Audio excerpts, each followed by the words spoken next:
And most importantly, like we talked about before this interview, is analyzing the competition, seeing how much content are they putting on their pages. It's not a game of can I outdo them in terms of effort. It's a game of blending in with page one, and that's the name of the game right now in SEO.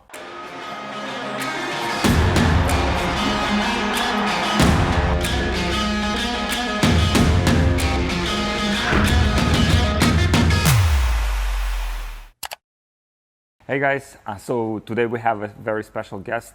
We have Matt Diggity. So Matt is a specialist in SEO, search engine optimization. Yep. I was confused like CEO and SEO. And so, yeah. So Matt is a specialist in SEO, search engine optimization. He was also a speaker here in Affiliate World Asia. And, Matt is a guy like that, so everyone is kind of like on this conference, everyone is like pretty much like one direction, like media buying, short-term fast results, where Matt is like more long-term thinking, building the assets that actually increase in value. For example, building affiliate websites, building website like growing traffic organically, right? Which ultimately adds value to your brand and then selling it. So I want to ask you some questions. I'm very glad to have you here. Thank you. So most of our audience, these are e-commerce entrepreneurs, right? So what things you're seeing, because you're seeing different things happening overall with Google, with search engine optimization, like with marketing overall. So what things you see that people are missing, and specifically like, e-commerce businesses that they could take advantage of, for example, with search engine optimization? Sure, absolutely. So the big things with e-commerce SEO is they have a unique set of problems that typically most other types of websites don't have. Because e-commerce websites are so large, they typically have a lot of pages indexed. It's a big task for Google's robot to go around and crawl them and make sure all the pages are considered properly. So the name of the game with e-commerce is just to make sure you're not what we call bloating Google's index. So like you're only indexing the pages that really matter. Don't index like search parameters, your search pages, all that kind of stuff, because let's say, for example, Google decides that they're going to allocate 1,000 quote-unquote resources for your website. You don't want to waste these resources on pages that you don't want to rank. So it's really about telling Google not to waste its time on certain pages and being really good about that. Another e-commerce issue that comes up a lot is thin content. So you have a product page, you don't really want to write a whole bunch of content on it, or maybe you want to reuse content that you're like for category pages and paste it. So you might have duplicate content issues or thin content issues. And it's annoying, especially if you have 1,000 products on your site, but having unique descriptions for the products and having full pages with a lot of content is really going to help you in the long run. It's tedious, but it needs to be done. So the first thing that you mentioned was that Google kind of like allocates certain like resources to crawling a certain like website property. Is that right? Sure. We call it crawl budget. So essentially, there's no like real patents on it, but people know from experience that based on a certain authority Google might assign to your website. If you're an old website, if you're WebMD, you have a whole bunch of authority in their mind, and they're going to allocate a lot of resources to crawling you. If you're a new website, like maybe less than a year old, a few backlinks, then if you try to index 1,000 pages, you're probably not going to get them all considered. So you got to be really smart about what you index. And so how you would just kind of like tell Google that just don't even try to like index these pages, is that right? Yeah, and typical ones you want to watch out for is like, I don't know, some products, like any product that doesn't have any search volume, like I don't know, just some little sock, for example, like you don't care about indexing the sock page. And then search parameters are the big one. So if someone searches on your website and there's a special URL that comes up, you don't want Google to waste their time with that. Okay, all right. So it's actually kind of like not trying to do like too many things at the same time, right? Not trying to rank too many pages at the same time. Is that right? Yeah, because most of them won't have keyword volume anyways. It's mostly your category pages, right?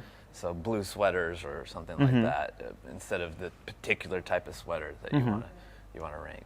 Cool. And that also like relates to the second thing that you said, basically also not trying to, okay, let's say you have like 1,000 pages, like writing the unique product description for each of them. Like it would be like, task for like huge team, right? Yeah. So okay, just choosing the most important pages that actually maybe your best sellers, right, or something like that, and just allocating more resources, kind of like trying to optimize those. Is that right? Sure. Yeah. I mean, it all starts with keyword research and just determining which are the pages that have search volume, and then focusing on those first, for sure. Cool. And writing unique descriptions, having a decent chunk of content, and most importantly, like we talked about before this interview, is analyzing the competition, seeing how much content are they putting on their pages.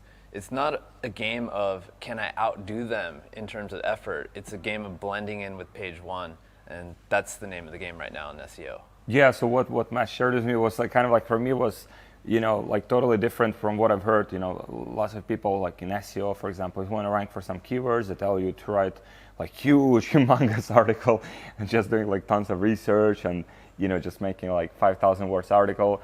And obviously this would take a lot of research, like to organize it, to rank like, but Matt told me that it's not actually those, articles that rank for the biggest, keywords, but the articles that kind of like follow the pattern on the first page of Google. So if everyone on the first page of Google for those keywords you want to rank for, if they're creating, let's say 800, 1,000 words articles, then, it's basically you better follow that kind of like pattern and just try to do something a bit better. Exactly. So if you notice, if you search around a lot and you start paying attention, you'll see that Google is starting to get a little bit boring with the results that they're serving up. So if you Google something like Facebook scaling, for example, you might find that every result on page one is a listicle. So top 5 ways to do this, top 6 ways, top 7, like everything's kind of the same. And if you were to analyze and see what is a word count on these pages, what are the things in common, they're usually around the same. Like what they put on page one is typically very similar to each other.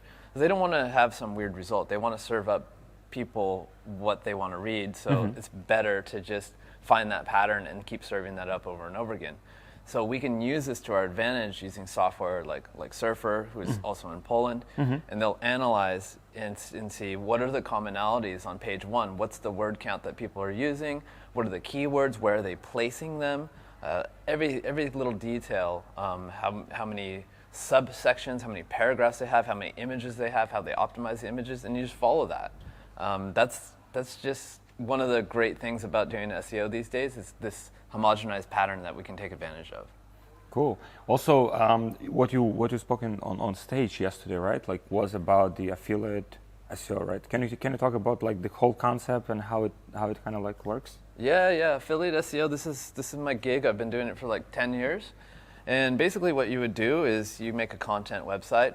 Typically, they're like review websites, like you could have a website about golf and you're reviewing golf drivers and putters and golf bags and all this kind of stuff, and you have your top 5 list.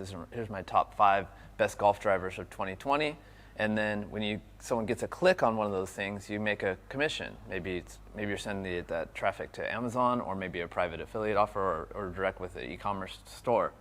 So that's the whole concept. And like I was saying in my presentation, the cool thing about that right now is like, cool, yes, affiliate SEO, you can make passive revenue, and once you get that organic traffic, it pretty much stays as long as you're doing the right things, which is great. And maybe you can get this golf website to make $10,000 a month, $20,000 a month. But the crazy thing right now is that these content websites are looked upon as digital assets, and they're now selling at 40x monthly profit.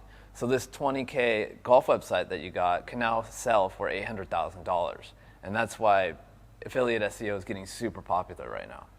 Cool. I mean, this is like massive valuation. Right? Even like e-commerce businesses, you probably like it's rare that you get like such high valuation. Like for example, so Matt has a Movement Watch, right, which is the e-commerce company. So it was grown by mostly like influencer marketing, Facebook advertising. So at the point where they were sold for 100 million plus another 100, like 50 or 100, kind of like as a performance, over the last over the next 5 years or so. But the revenue at that point was $70 million.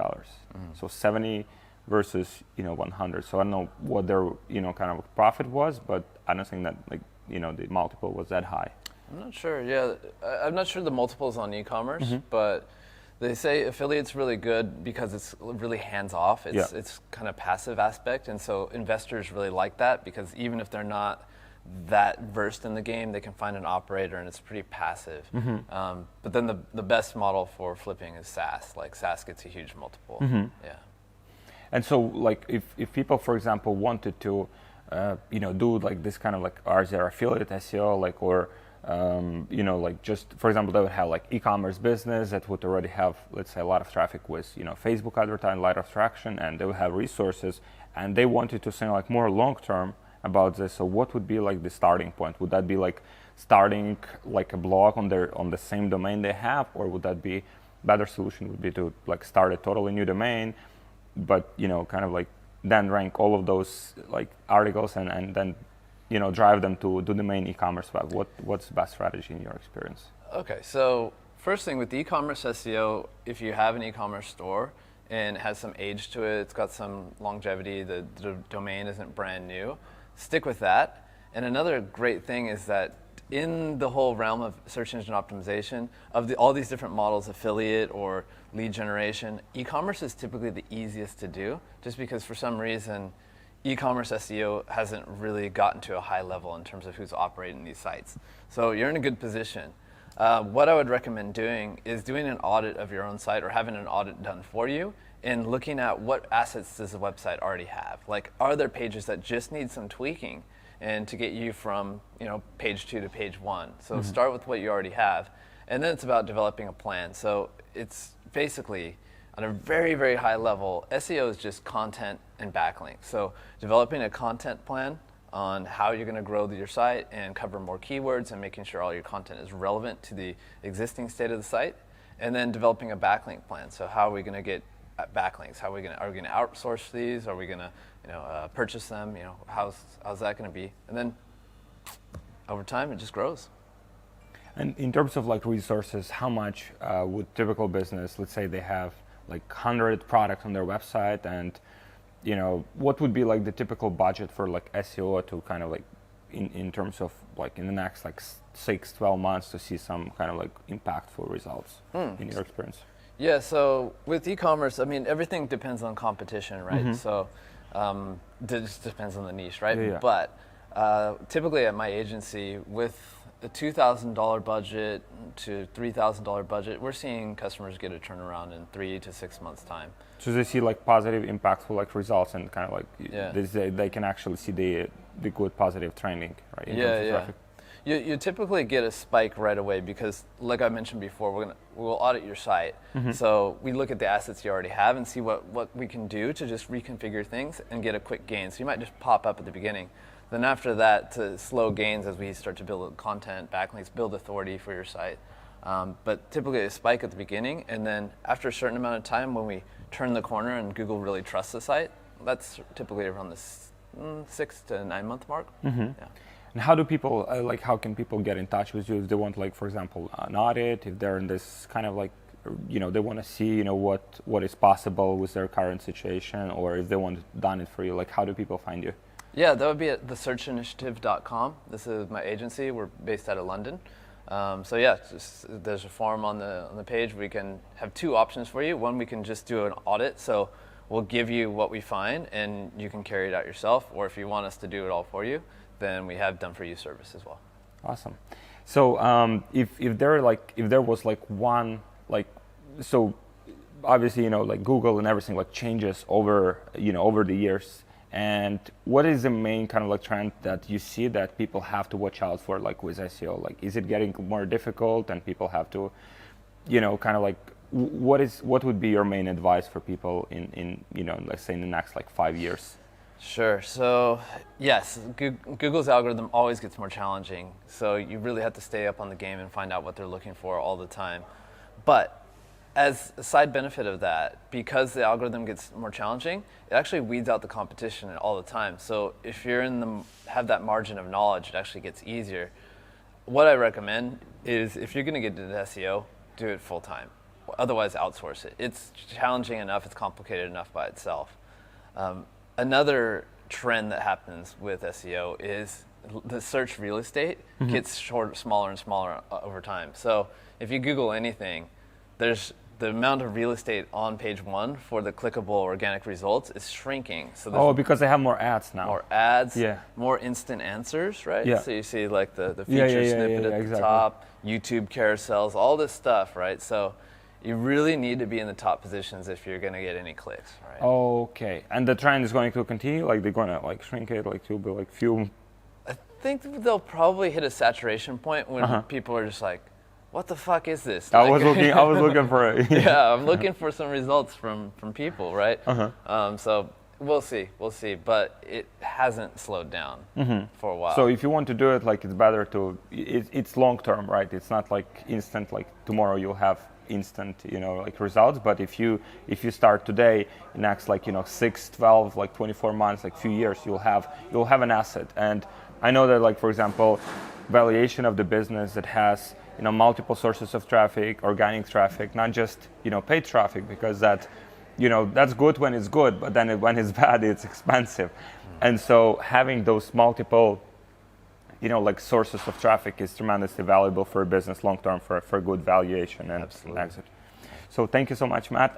Guys, again, if you want to get in touch with Matt, get an audit of your website, or just have Matt done it all for you. He's been around in the industry for 10 years. Amazing results. He was speaking here, shared some of his insights. He does it. He's actual practitioner. So get in touch with him. It's a search initiative. TheSearchInitiative.com. Yeah. Thank you guys for watching. I'll Bye-bye. see you in the next video. Thank you, Matt. Sweet. Thanks, man. Thank you. That was good. That was fun.